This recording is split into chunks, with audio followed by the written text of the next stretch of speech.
How can you form secure attachment without monogamy? Now you can. You do not have to have secure attachment with monogamy.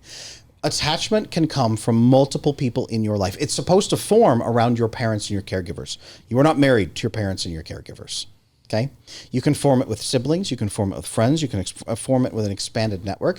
It's like going to ask let's say a Catholic priest, how can you possibly be a healthy man if you aren't having sex with a woman?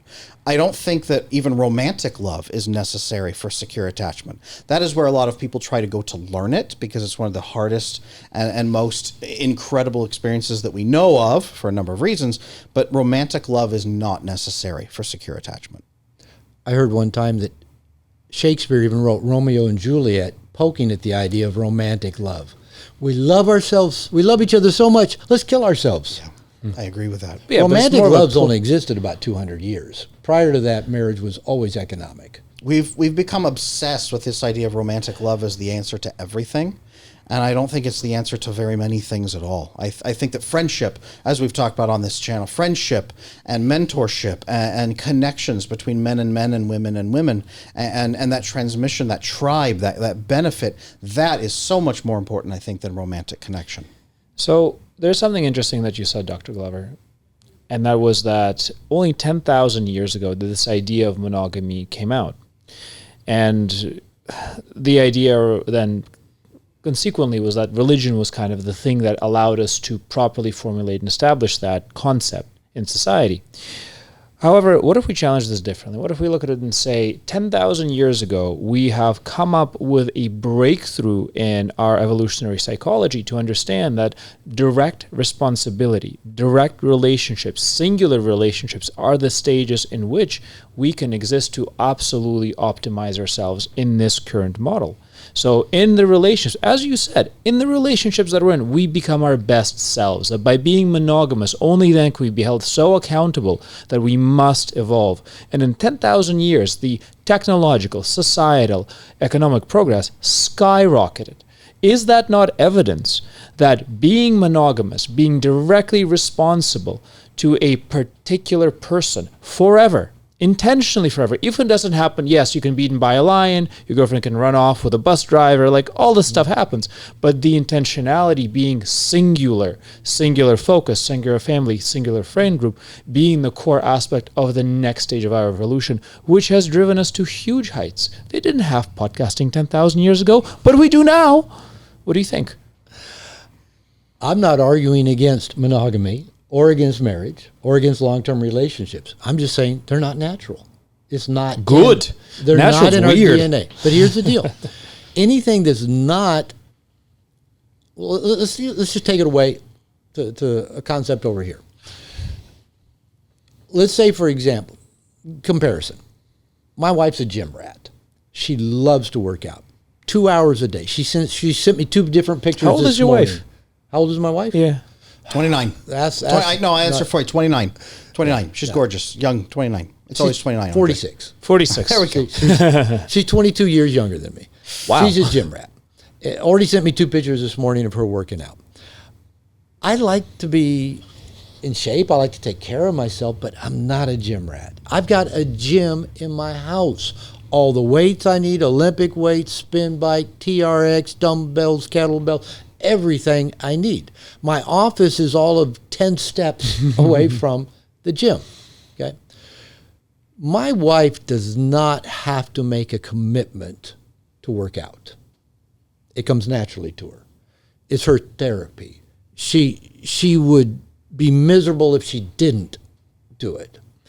I have to make a commitment to work out, because it doesn't come easily or naturally. That's what commitment is. You do not have to commit to anything that comes easily or naturally. That's why we bring it back to marriage, why we talk about making a commitment. If pair-bonded, monogamous, lifelong relationships with a member of the opposite sex came easily or naturally, we wouldn't need religion to tell us we're going to go to hell if we don't do it well. Nobody would ever cheat. We wouldn't put scarlet letters on women's heads. We wouldn't stone them. We wouldn't wrap them in burqas. We wouldn't put chastity belts on them. We wouldn't have the divorce rate we have. We wouldn't need swipe right apps, I don't think, if this shit came easily. So anything that challenges our evolution and our growth, I tend to be a fan of that. So if lifelong pair bonded monogamous relationships with the same person came easily, I don't think they'd grow us all that much. And I'll double up on that. So from that science perspective, I love that. I am a devout Catholic man myself. I love with monogamy and love my wife. And I will actually back that up and second that, because it is in the Bible, right? What are the commandments? Well, they're not against things that are easy to keep, or you don't get a commandment, right? Yeah, Thou shalt not murder. Why would you get a commandment? Yeah. Thou shalt not murder is there because it's sometimes it's hard not to murder. I'll be honest, sometimes you want to throttle some guy, right? And underneath that is thou shalt not commit adultery. Yes. It's there, and so then I ask myself, why is it there? It's not meant to be easy. It's meant to be something that elevates us. And then what comes once you fulfill that?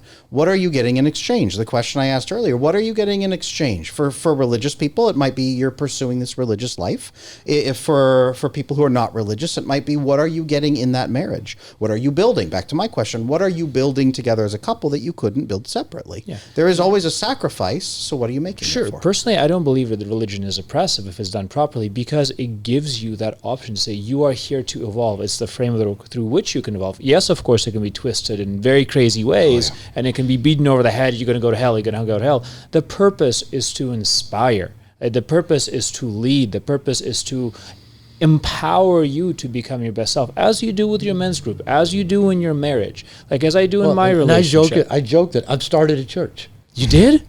Men's church? I have 2 degrees in religion. I was a minister for 8 years. Really? And after I left the ministry years ago, I said, I kind of like preaching, but I don't know if any church would ever hire me. Which ministry? I say too much. So that's okay. I said, so if I ever get to be a preacher again, I'll probably have to start my own church.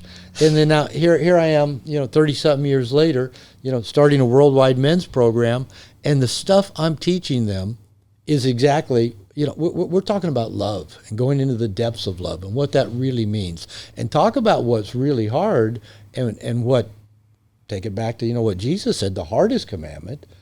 When the lawyers came to Jesus and said, what is the greatest commandment? Like I said, we've got Moses, he's got 10 of them. What's the greatest commandment? I mean, it was a trick, try and catch him. And he said, love God with all your heart, mind, and soul.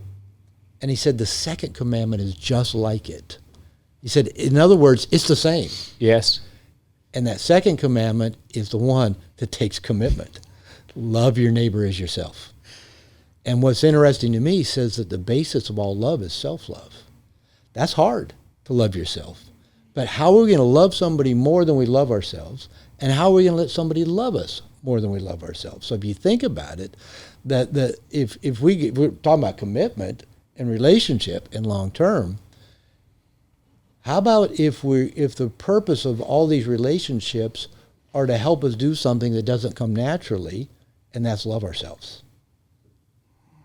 And my wife and I, we have this running joke that's which one of us can outlove the other? Ooh, it's a great competition. It's competition. Who can outlove? I'll be sitting in my office doing, an interview on Zoom. I'm like this. I'm focused, and I'll hear the French door to my office open, and usually my pit bull's in there with me, Nala. So but then the door opens, and I corner my eye. I'm trying to pay. I see my wife sneaking in with this glass of cocoa water to set on the corner of my desk, because she loves me. And that's her way of demonstrating her love. If you like this clip, I know you're going to enjoy the full episode. You can watch it right here.